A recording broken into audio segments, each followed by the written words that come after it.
დღევანდელი დღის თემა. 500 წლისა იყო ნოე, როცა შვა სემი, ქამი და იაფეთი.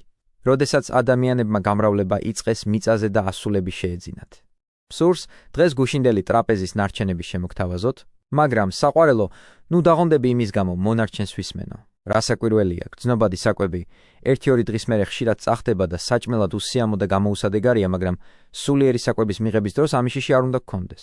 პირიქით, რაც მეტი დრო გადის, მით უფრო სასიამოვნო საგემია, მით უფრო ახალი და ტკბილი ხდება. მაშ საქმით აღვასრულოთ გუშინ მოცემული დაპირება, დამოძღვრის ვალი გადავიხადოთ და პატიოსნება გამოვიჩინოთ.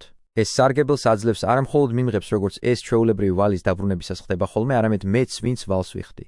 და განა რას ვამბობ? მე გადამხდელს მეთქი? ამ სულიერი ვალის თვისება იმგვარია, რომ რაც მეც იხდი, მით უფრო იზრდება და მით მეტ ბარაქას და გამოუთქმელ სიმდიდრეს უბოძებს გამცემსაც და მიმღებთაც. ხედავ განა ვალის უჩვეულო ბუნებას და გადახდის განსაკუთრებულ წესს. სული ეს ასეთი თვისება აქვს.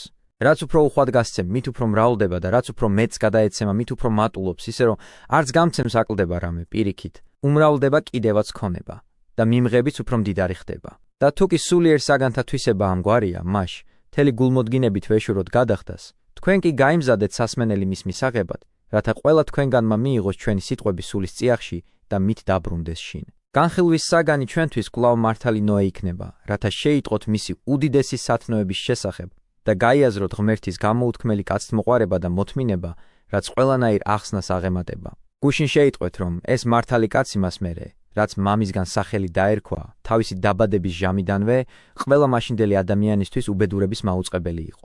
თავისი სახელით თითქოს ღაღადებდა და ამას ამბობდა. დაეხსენით ურჯულოებას, შეუშინდით სასჯელს. თელ სამყაროს საყოველთაო წარღვნა დაატყდება თავს ძლიერია ღმერთის რისხვა, რადგან ძალუმად გამრავლდა უკეთურებაც. და ასე შეაგონებდათ არა 1 და 2 წლის მანძილზე, არამედ 5 წელს. ხედავთ განა ღმერთის დიდ მოთმინებას? ხედავთ უზომო სიხიერებას? ხედავთ გამოუთქმელ მობიერებას? იხილეთ უკეთურებათა გამრავლება? იხილეთ მათი უზომო უგუნურება? როგორც იცით, გუშინ აქ გავჩერდით ქადაგებისას, დღეს უნდა შევიტყოთ კაცთმოყვარე ღმერთი, მისი სახიერების გამო, ვით არ შემოიფარგლა 500 წლიანი შეგონებით და ესოდენ დიდ სოდვილებზე ზრუნვის ახალი მაგალითის დაგვანახა. წმინდა წერილი ამბობს: 500 წლისა იყო ნოე, საღვთო წერილში განს რა ხარის აღნიშნული მართლის წელთა რიცხვი, რათა დავინახოთ თუ რამდენ ხანს შეაგონებდა. იგი თავის თანამედროვეებს მათ კი ურჯულოების გზა არჩიეს და დაიღუპნენ კიდევაც მასზე, ხოლო მართალი სრულიად საპირისპირო გზას დაადგა, იმგვარი სათნოება გამოავლინა, რომ უფლის წყალობის ღირსი გახდა და როდესაც სხვა ყველა დაისაჯა, მხოლოდ ის გადაჭრა თავის ოჯახობასთან ერთად.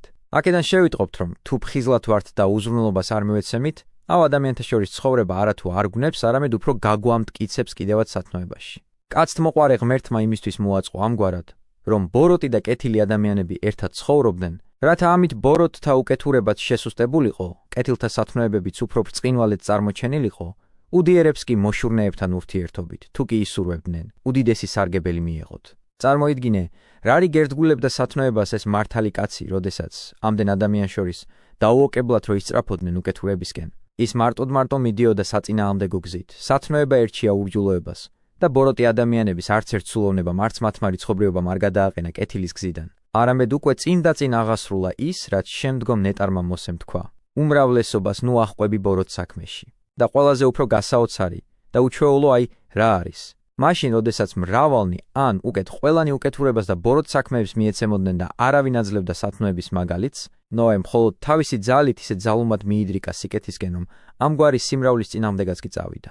არ შეაშინა და არ დააფრთხო ბოროტების ერთსულოვნებამ. არ მოქცეულა ისე როგორც ჩვეულებრივ იქცევიან უდიერნი, რომლებიც ნახავენ რა, რომ მრავალნი ერთსულოვნებას იჩენენ ამა თუ იმ საქმეში, სარგებლობენ შემთხვევით საკუთარი უდიერობის გასამართლებლად და ამბობენ: რისთვის მოვიმოქმედო რამე ახალი და განსაკუთრებული? რატომ შევეწინააღმდეგო ამდენ ადამიანს და რატომ აღუდგე წინ უმრავლესობას? განა მე ყველაზე მართალი კაცი ვარ. რას მოვიგებ ამგვარი მტრობისგან? რას მარგებს ეს სიძულვილი? მაგრამ ეს მართალი კაცი არ მოჰყვა ამგვარ უნაყოფო მსჯელობას, გულშიც არ გაუვლია ასე მოქცევა. მან კვლავ წინ და წინ აღასრულა წინასწარმეტყველის მიერ თქმული: ერთი მართალი ჯობს 1000 ცოდვილს. ფიქრობდა. განა ის, რომ სხვების გვერდით ვიდგები და ხალხის სიმრავლეს დავეთანხმები, სასჯელს ამაცილებსო? მან დარწმუნებით იცოდა, რომ ყველა საკუთარ ხსნაზე აგებს პასუხს და სხვა ვერც სასჯელს მიეგება სხვის მაგივრად, ვერც ჯილდოს. ამიტომაც მართალი კაცი ზღვაში ჩავარდნილი ნაპერწკლის მსგავსი არათუ არ ქრებოდა, არამედ ყოველდღე უფრო ცხად სინათლეს ასხივებდა და ყველას თავის საქმეებით შეაგონებდა. ხედავ, ღმერთმა თავისუფალი რო შექმნა ჩვენი ბუნება? მითხარი, ნოეს ის თანამედროვენი რატომ ელტოდნენ უკეთურებას და თავს სასჯელს იკეხდნენ, ხოლო ამან სათნოება ირჩია, მათთან ერთობას გაერიდა და ამით სასჯელი აიცილა. ასე რომ არ ყოფილიყო, ანუ ჩვენს ბუნებას ძალაუფლება რო არ ქონოდა მინიჭებული, მაშინ არც ისინი უნდა დასჯილიყვნენ და არც ამათ მიზღვნოდათ ჯილდო სათნო გამო. მაგრამ რადგანაც ყველაფერი ზეგარდმო მადლის მიღების მერე ჩვენს ნებაზე ჰკიდია, ამიტომ ცოდვილისთვისაც სასჯელია გამზადებული და ქველსაც ჯილდო და საბოძვარი მოელის. 500 წლისა იყო ნოე, როცა შვა სემი, ქამი და იაფეთი. დააკვირდის საღვთო წერილის სიზუსტეს. მართალი კაცის წელთა რიცხვი რომ გვაუწყა, ამით უფლის დიდი მოთმინება ხომ გვაჩვენა და ამასთან სურს განგვიმარტოს უფლის გულმოწყალების გამრავლება და ადამიანის უკეთურების გაძლიერებაც. მაგრამ ისმინე თავად მოსეს სიტყვები, ვინც სულიწმინდის ჩაგონებით ლაპარაკობს და უნდა გამოწვევით გვასწავლოს ყოველივე. ამბობს, როდესაც ადამიანებმა გამრავლება იწყეს მიწაზე და ასულები შეეძინათ. უმიზეზოდ როდი ამბობს ასულები შეეძინათო, არამედ იმ მიზნით რომ ადამიანების ძალუმად გამრავლება გვაუწყოს. იქ სადაც ფესვთა სიმრავლეა, უეჭველად ბევრი ტოტიც დაიბადება. დაინახეს ღვთისშვილებმა რომ შვენიერნი იყვნენ ადამიანთა ასულები და მოჰყავდათ ცოლად, ვისაც ვინ მოეწონებოდა. ყოველი ეს სიტყვა ყურადღებით განვიხილოთ, რათა არაფერი გამოგრჩეს, რაც მის სიღრმეშია დაფარული. საჭიროა გულდაგულ გამოვიკვლიოთ ეს ადგილი და გავაქარწყლოთ მათი ფუჭმეტყველება, ვინც ყველაფერზე დაუფიქრებლად ლაპარაკობენ. უპირველესად საჭიროა დაგანახოთ, თუ რას ამბობენ ეს ადამიანები, მათი სიტყვების უაზრობაც ხატყოთ. და შემდეგ თქვენს მოყვარულ გულს აუხსნათ წმინდა წერილის ნამდვილი არსი, რათა თქვენ გულუბრყვილობით არ უგდოთ ყური მათ, ვინც მკრეხელურ სიტყვებს წარმოთქვამენ და ამის გაბედვით საკუთარ თავს ავნებენ. ისინი ამბობენ, თითქოს აქ საუბარია არა ადამიანებზე, არამედ ანგელოზებზე. თითქოს და წმინდა წერილი მათ მოიხსენიებდეს ღვთისშვილებად. მაგრამ ჯერ ერთი დაეგვიჩვენონ, სად ეწოდებათ ანგელოზებს ღვთისშვილები. ამას ვერსად იპოვიან. ადამიანები მოიხსენიებიან ხოლმე ღვთისშვილებად, ხოლო ანგელოზები არასოდეს. ანგელოზების შესახებ წმინდა წერილი ამბობს. რომელმან შექმნა ანგელოზნი მისნი სულად და მსახურნი მისნი ალად ცეცხლისა, ხოლო ადამიანებზე. ღმერთნი სამეხართ და შვილნი მაღლისანი თქვენ ყოველნი. და კვლავ, შვილები აღზარდე და აღვაზევე. და კვლავ, ჩემი პირმშო შვილია ისრაელი. ანგელოზს კი არსად ეწოდება არც ძე, არც ღვთისშვილი. მაგრამ რას ამბობენ კიდევ? მართლაც ანგელოზები იყვნენო, მაგრამ რა კი ზეციდან მიწაზე უკანონობის ჩასადენად ჩამოვიდნენ თავისი ღირსება დაკარგესო. კიდევ უფრო უარესი ფუჭმეტყველებაა. მაშ, რა გამოდის? ახლა დაკარგეს ღირსება და ეს გახდა მათი დაცემის მიზეზი? მაგრამ წმინდა წერილი სხვაგვარად გვასწავლის, კერძოდ გვეუბნება, რომ ჯერ კიდევ პირველი ადამიანის დაბადებამდე დაკარგეს მათ ღირსება ეშმაკმაც და იმ სულებმაც, რომლებიც მასთან ერთად ესწრაფოდნენ უდიდეს პატივს. როგორც ამბობს ბრძენი, ეშმაკის მოშორნეობით სამყაროში სიკვდილი შემოვიდა. მართლაც მითხარი, თუ ეშმაკი ჯერ კიდევ ადამიანის შექმნამდე არ დაეცა, მაშინ მას თავისი ღირსებით შემოსილს როგორ გაუჩნდა ადამიანის მიმართ შური? რა აზრი დევს იმაში, რომ ანგელოზს ადამიანის შეშურდა? უხორცოს და ასეთი პატივით მოსილს გაშიშვლებული ხორცით მოარული ადამიანისა?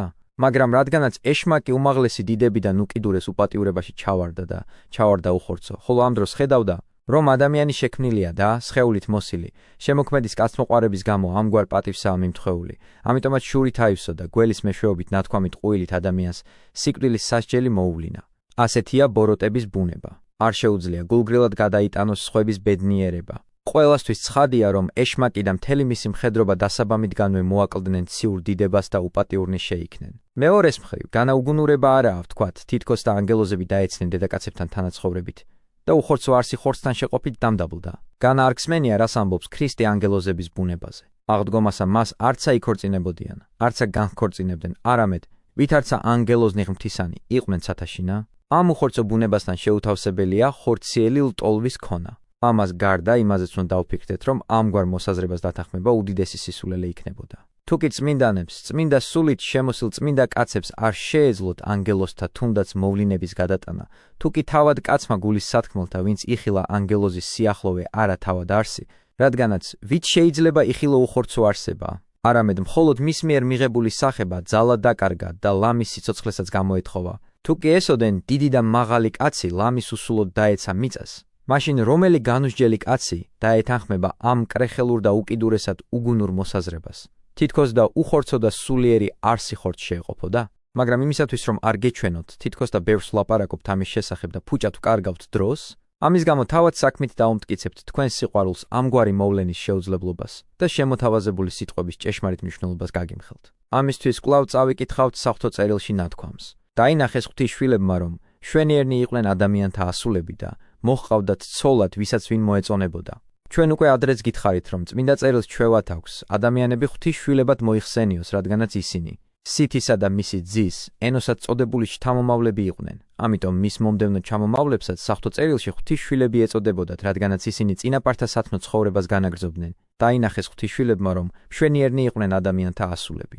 დააკვირდი ამ გამოთქმით წმინდა წერილმა ვიტყვი ჩვენა მთელი მათი აულაგმაობა. ამ საქმეს ესწრაფოდნენ არა შვილიერების სურვილით, არამედ დაუოკებელი ვნების გამო. დაინახეს ღვთისშვილებმა, რომ მშვენიერნი იყვნენ ადამიანთა ასულები. სილამაზის მიმართ სურვილით აღენთნენ და ამან დაღუპა ისინი. სახის სიტურფე მათთვის მრუშობის და თავშეუკავებლობის მიზეზი გახდა. მაგრამ წმინდა წერილი არც ამით შემოიფარგლა და დაურთო. მოჰყავდათ ცოლად, ვისაც ვინ მოეწონებოდა.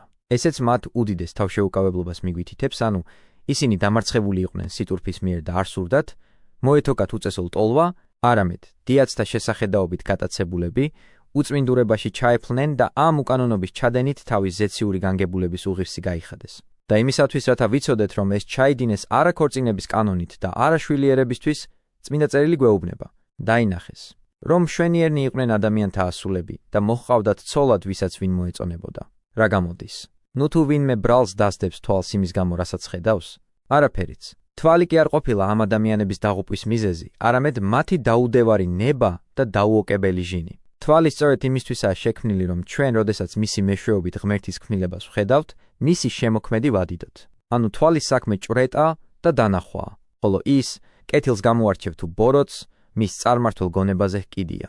ღმერთმა ჩვენი სხეულის ასოები იმგვარად მოაწყო, რომ ისინი სიკეთის საკეთებლად ყოფილიყო გამოსადეგი, ხოლო მათი მართვა მიანდო უხორცო არსებას, ანუ სულს. ამგვარად, როდესაც სული უდებობას მიეცემა და აღვირს მიუშვებს, მაშინ იმ მეეტლის მსგავსად, რომელსაც არ შეუძლია თავაწყვეტილი ცხენების მოთოკვა და აღვირის მიშვებით საფრთხეში აგდებს ეტლის გამწევ ცხენებსაც და საკუთარ თავსაც ასევე ჩვენი ნება, როდესაც არ შეუძლია, სათანადოდ მოიხმაროს სხეულის ასოები და თავისუფლებას აძლევს უწესრიგოლ ტოლვებს თავის თავს ღუპავს. ამიტომაც ჩვენმა უფალმა იესო ქრისტემ, რა კი უწყოდა ჩვენი ბუნების უღონოება და ნების უზრუნველობა, მოგცა კანონი, რომელიც კრძალავს და კიცხავს ზედმეტ ჭვრეტას, რათა უკვე შორიდანვე დაშრიტოს ჩვენში აგზნებული ცეცხლი და გვითხრა. რამე თუ ყოველი, რომელი ხედვიდეს დედაკაცსა გულის თქუმად მას, მუნვე იმრუშა მის თანა გულსა შინა თვისსა. ამბობს იმისთვის ვკრძალავ თავშეუკავებელ ჭვრეტას, რომ ურჯულო საქციელის ჩადენისგან დაგიფაროთო. ნუ იფიქრებ, თითქოს მხოლოდ თანაყოფა იყოს ცოდვა. უკვე თავად აზრიც კი გასაკიცხია. ეს ადამიანებიც ხომ სიტურფის მხილველნი ნანახმა დაატყვევა. დაინახესო, ამბობს წმინდა წერილი, რომ მშვენიერნი იყვნენ ადამიანთა ასულები და მოჰყავდათ ცოლად, ვისაც ვინ მოეწონებოდა. მაგრამ ნახოთ, რა წყალობა მოავლინა ღმერთმა ამ ურჯულო საქციელის და უწესრიგო გულის თქმების მერეც. წერილი ამბობს: თქვა უფალმა ღმერთმა, არ დარჩება ჩემი სული ადამიანში საუკუნოდ, რადგან ხორცია იგი. იყვნენ 120 წელს. ამ მცირე ფრაზაში კაცთმოყვარების ზღვა შეიძლება დავინახოთ. თქვა უფალმა ღმერთმა, არ დარჩება ჩემი სული ადამიანში საუკუნოდ, რადგან ხორცია იგი. ღმერთმა აქ სულად თავისი განგებულების ძალა მოიხსენია და მათი დაღუპვაც იწინასწარმეტყველა. და იმისათვის, რომ იცოდეს, სწორედ ამაზეა საუბარი, დააკვირდი რას ურთავს. რადგან ხორცია იგი, ანუ იმის გამო, რომ ისინი სრულიად მიეცნენ ხორცელ საქმეებს და სათანადოდ არ სარგებლობდნენ სულის შესაძლებლობებით, არამედ იმგვარ ცხოვრებას ეწეოდნენ, თითქოს მხოლოდ ხორცით ყოფილიყვნენ მოსილი და სული არ ჰქონოდათ. ჩვეულებრივ, საღვთო წერილი ხორცს აყოლილ ადამიანებს ხორცად მოიხსენიებს, ხოლო სათნოებს უხორცოებად, როგორც ამბობს პავლე. ხოლო თქვენ არა ხართ ხორცთა შინა. ასე ამბობს არა იმიტომ, რომ ისინი ხორცშესხმულები არ იყვნენ, არამედ იმიტომ, რომ ხორცით შემოსილების ხორციელ აზრებზე მაღლა იდგნენ. და როგორც ამათ ხორციელი სიძულვილის გამო პავლემ მიმართა. თქვენ არა ხართ ხორცთა შინა, ასევე იმათ მუდამ ხორციელ საქმეებზე ზრუნვის გამო ღმერთმა ხორცი უწოდა. რადგან ხორცია იგი, ამიტომ მეტად აღარ დაუშვებ, ცოდვებით წაიბილწონ თავი. იხილე განა ღმერთის რისხვის სიდიადე, იხილე მისი მუქარის უზომო ძალა. დააკვირდი, ღმერთმა მუქარა და რისხვა ვით გააზავა კაცთმოყვარებით. ასეთია ჩვენი უფალი. ხშირად იმის გამო კი არ გვითვლის მუქარას, რომ შეასრულოს იგი, არამედ იმისათვის, რომ ადამიანები გამოსწორდნენ და მუქარა აღარ ასრულდეს. მას რომ მხოლოდ დასჯან დომოდა, მას რატომ უწინასწარმეტყველებდა ადამიანებს. მაგრამ რადგანაც არ სურს მხოლოდ სასჯელის მოვლინება, ამიტომ მუდამ აყოვნებს და გადადებს მის აღსრულებას, წინასწარმეტყველებს და ამით დამნაშავეებს ჩააგონებს. გაერიდონ უკეთურებას, სათნოება ირჩიონ და სასჯელს გადაურჩნენ. ამიტომ უკვე მას მერე რაც წარმოთქვა მუქარა, სრული დაღუპვისთვის მიეცა ადამიანები, იგი მაინც არ კმაყოფილდება 500 წლიანი მოთმინებით, რომლის განმავლობაშიც ადამიანებს შეაგონებდა ნოეს სახელით მთელი მისი სიცოცხლის მანძილზე, ახლა კვლავ შეიკავებს რისხვას, სხვავადას დაუთქვამს მათ და ამბობს: მე უკვე დაგემუქრეთ და გითხარით, ჩემი რისხვაც გამოგიცხადეთ, რომელიც უნდა დაგტეხოდათ თქვენი მრავალი ცოდვის გამო. მაგრამ რადგანაც მსურს, რომ უკურნებლად შემცოდეებიც კი გადარჩნენ და არავინ დაიღუპოს, ამის გამო გიმატებთ 120 წელიწადსაც, რათა შეგეძლოთ. თუ კი მოისურვებთ, ცოდვებით ჩამოირეცხოთ სიკეთისკენ მიდრეკით და სასჯელიც აირიდოთ სათნოების არჩევის გზით. იყვნენ 120 წელს, ბუმბერაზები იყვნენ იმ ხანებში ქვეყნად და მას მერეც, როცა ღვთისშვილები შედიოდნენ ადამიანის ასულებთან, რომელნიც უშობდნენ მათ. ძლიერები იყვნენ ისინი, ძველთაგანვე სახელოვანი ხალხი. ფიქრობ, საღვთო წერილი აქ ბუმბერაზებად ხორცით ძლიერ ადამიანებს მოიხსენიებს. მათგანო, ამბობს გამრავლდა მათი მოდგმაო. ამის შესახებ სხვაგანაცაა ნათქვამი. მოვუხმე ჩემს ძლიერთ ჩემი რისხვისთვის. რიცხვი 120 კი ზოგს სიცოცხლის სამანად მიაჩნია. მაგრამ სინამდვილეში ამას არ ნიშნავს, არამედ წმინდა წერილს სურს, ამ გზით გვიჩვენოს ის მოთმინება, რომელიც უფალმა მოუვლინა ადამიანებს ამდენი ცოდვის ჩადენის შემდეგაც კი. ამგვარად, იმისათვის რომ ვიცოდეთ, ადამიანები ღმერთის მიერ უწყებული მუქარისა და რისხვის შემდეგაც კი, მისგან მოსანანიებლად ბოძებული 500 წლიანი მოთმინების შემდეგაც კი არა მხოლოდ არ გამოსწორდნენ, არამედ ცოდვაზე უმატებდნენ კიდევაც, წმინდა წერილი ამბობს. მას მერეც, როცა ღვთისშვილები შედიოდნენ ადამიანის ასულებთან, რომელნიც უშობდნენ მათ. ძლიერები იყვნენ ისინი, ძველთაგანვე სახელოვანი ხალხი. ხედავ განა, რაგვარი უგუნურება ჩანს, სულის რაგვარი უგრძნობელობა, არც სასჯელის შიშმა, არც ღმერთის ხანგრძლივმა მოთმინებამ არ დააშორა ისინი ბოროტ საქმეებს. რა კი ერთხელ ჩასვიდნენ უბსკრულში და დაკარგეს სულიერი ხედვა, მათ, უწმინდური ვნებით შეპყრობილებმა, თითქოს და მთვრალებმა, აღარ ისურვეს გამოსწორება. ამაზე ბრძენსაც უთქვამს. ბოროტეულ სიძულვილი მოხვება, ლანძღვა გინებას კი სირცხვილი. საშიშია, საყვარელო ძლიერ საშიშია ეშმაკის ხრიკებში ჩავარდნა, მაშინ სული თითქოს და ბადეში ებმება, ლაფში ჩაწოლილი უწმინდური ცხოველის დარად ტკბება ამ მდგომარეობით და მან კი ერჩვევას მინებებული, ცოდვის სიმყრალეს ვეღარ გრძნობს.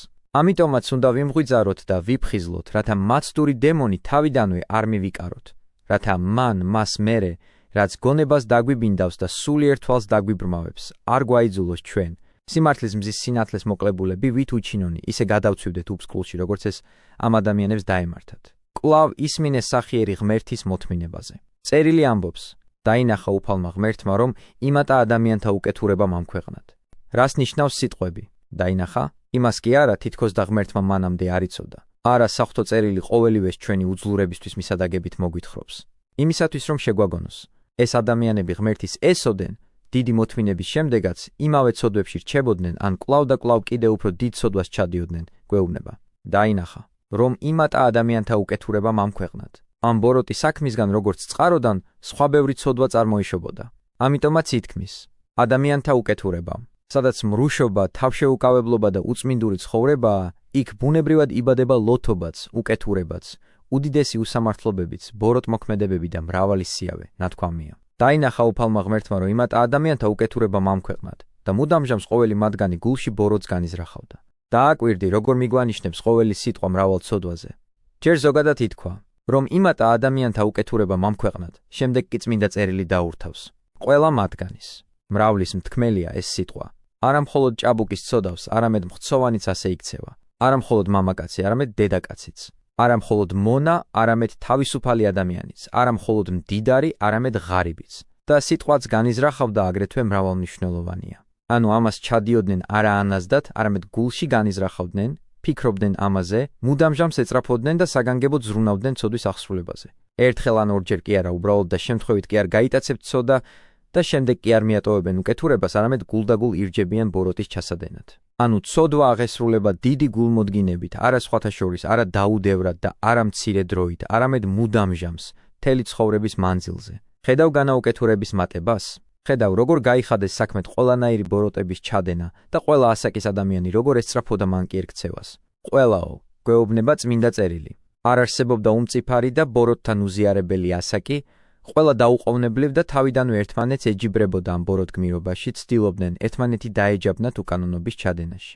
ახლა კი წარმოიდგინე მართალი კაცის უჩვეულო სიბრძნე, როდესაც მან უკეთურ ადამიანთა ამგვარი ერთსულოვნებისას მოახერხა, თავიდან აეცილებინა მათი სენი და მათგანაც არანაირი ზიანი არ ეგემა. თითქოს და მათგან განსხვავებული ბუნება ჰქონოდა შეინარჩუნა სულის სიმტკიცე და საკუთარი ნება სურვილით კეთილის ქმნისკენ მიდრეკილი, გაერიდა მათთან ცოდვილ თანამოაზრეობას და თავიდან აირიდა აღსასრული, ყველა სხვას რომ ეწია. შეინანა უფალმა ამბობს წმინდა წერილი, რომ შექმნა ადამიანი ამ ქვეყნად. აქ გამოთქმის სიუხეშეს და მისადაგებულობას მიაპყარი ყურადღება. არა იმიტომ რომ ღმერთი ინანიებს არამს და არამს, არამედ იმიტომ რომ წმინდა წერილი ადამიანურ ენაზე გველაპარაკება, რათა გვასწავლოს ადამიანების ცოდვათა სიმრავლემ რარიგად განარისხა კაცთმოყვარე ღმერთი. შეინანა უფალმა ამბობს წმინდა წერილი, რომ შექმნა ადამიანი ამ ქვეყნად. განა იმისთვის შევქმენი იგიო, ამბობს ღმერთი, იმგვარ უკეთურებაში ჩავარდნილიყო, რომ თავადვე გამხდარიყო საკუთარი დაღუპვის მიზეზიო. სულ თავიდანვე იმიტომ გავხადე ასეთი დიდი პატივის ღირსი და ასეთი ზრუნვით იმიტომ მოვიცავი, რომ მას სათნოების გზა აერჩია და დაღუპვა არ დამუქრებოდა. მაგრამ რა კი მან ბოროტად გამოიყენა ჩემი კაცთმოყვარება, ჯობს, აღკვეთო მისი ბოროტი წამოწყებები. თქვა უფალმა, მიწის პირისგან აღგვი ადამიანს, რომელიც შევქმენი, გავწყვიტავ ყველას, ადამიანიდან დაწყებული პირუტყვამდე, ქვეწარმავლამდე, ცისფრინველამდე, რადგან ნანობ რომ შევქმენი ისინი. მე ჩემი მხრივ ყველაფერი ვიღონეო, ამბობს ღმერთი. ადამიანები არ ყოფნიდან ყოფნაში მოვიყვანე მათ ბუნებაში ჩავდევი იმის ცოდნა, რის გაკეთება არის მართებული და რისი არა. ვაჩუქე თავისუფალი ნება, მათ მიმართ გაუგონარი მოთმინება გამოვავლინე და იმ ხანგრძლივი დროის შემდეგაც კი, ჩემგან გამოვლენილი რისხვისა და მუქარის მერე, კვლავ დაუნიშნე ახალი ვადა, რა კი მსურდა საკუთარი ცოდვები შეეგნოთ და აერიდებინათ ჩემი რისხვა. მაგრამ რა კი არც ამან მოიტანა სარგებელი, უკვე უეჭველად უნდა ავასრულო მუქარა, საბოლოოდ გავწყვიტო და მოვსპო მათი მოდგმა, ვით წამხდარი დვიტა, რათა ისინი მომავალ მოდგმებსაც არ გაუხდნენ უკეთურების მასწავლებლებად. თქვა უფალმა, მიწის პირისგან აღგვი ადამიანს, რომელიც შევქმენი, გავწყვიტავ ყველას, ადამიანიდან დაწყებული პირუტყვამდე. მაგრამ იქნებ ვინმე მიკითხოს, ადამიანის ურჯულოებისკენ მიდრეკვის გამო მასთან ერთად პირუტყვიც რატომ ისჯებაო? ასე ეგების, განაცხოველები თავისთვის არიან შექმნილები?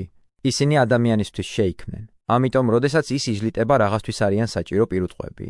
ისინიც იმიტომ იზიარებენ ადამიანის სასჯელს, რომ იცოდეთ თუ რა ძლიერი იყო ღმერთის რისხვა ცოდვილების გამო. როგორც ადრე პირველ მშობლის ცოდვის გამო გველი რომ დაიწყევლა, ახლაც როდესაც ადამიანს ელის დაღუპვა პირუტყვებით სასჯელის მონაწილენი ხდებიან. როგორც ადამიანის ქველი ცხოვრების დროს უტყვი არსებაც ადამიანის კეთილდღეობის მოზიარეა, როგორც პავლეც ამბობს. რამე თუ თვით იგიცა დაბადებული განვე თავისუფლდეს მონებისაგან ხრწნილებისა აზნაურებასა, მას დიდებისა შვილთა ღმრთისათა, ანუ თვით ქმნილებაც გათავისუფლდებოდა ხრწნილების მონობისაგან, რათა წილი დაედო ღვთის შვილთა დიდებასა და თავისუფლებაშიო, ასევე ახლაც. როდესაც ადამიანი თავისი მრავალი ცოდვის გამო უნდა დაისაჯოს და საბოლოო დაღუპვას ეწიოს, მასთან ერთად საქონელიც, ქვეწარმავალიც და ფრინველებიც ჩაიღუპებიან წარღვნაში, რომელმაც მთელი სამყარო უნდა მოიცვას.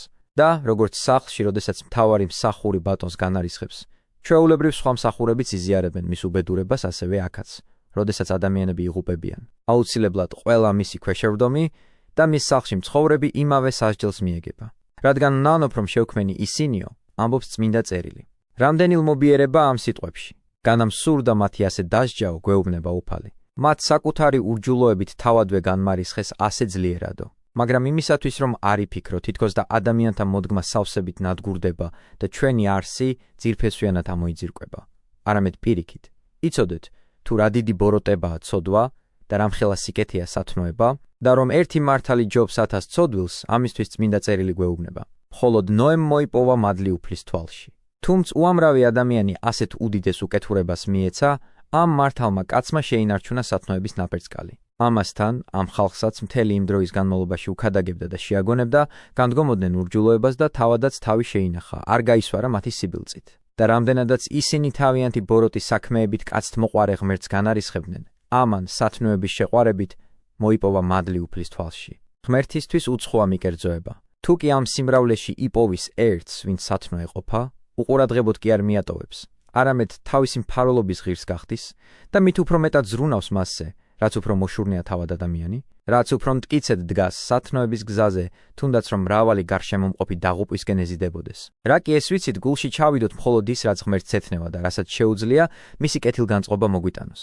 და არც მეგობრობის საამებლად, არც რამე ადათის მორჩილების გამო არ უგულებელყოთ სათნოება, არამედ როგორც საჭიროა, ისე მოვიხმაროთ ღმერთის დიდი მოთმინება და სანამ დროა გვერდზე გადავდოთ მცონარება, სათნოება შევიყვაროთ და მანკიერება შევიძულოთ. თუ კი სათნოებისკენ არ ვისწრაფებთ დიდი სიყვარულითა და მონდომებით, თუ არც მანკიერებას შევიძულებთ, მაშინ ვერც სათნოებას შევწვდებით და ვერც მანკიერებით მოწეულ ნებას ავიცილებთ.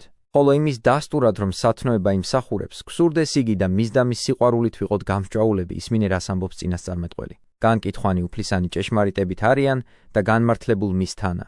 გულისათქმელ არიან უფროს ოქროთა და ანთრაკთა პატიოსანთა ფრიად. ასე იმიტომ კი არ თქვა, თითქოს ოქრო და ანთრაკი ყველაფერზე უფრო სასურველი იყოს. არამედ იმიტომ, რომ ჩვენში არ მოიპოვება ამ ნივთებზე უფრო ძვირფასი რამ.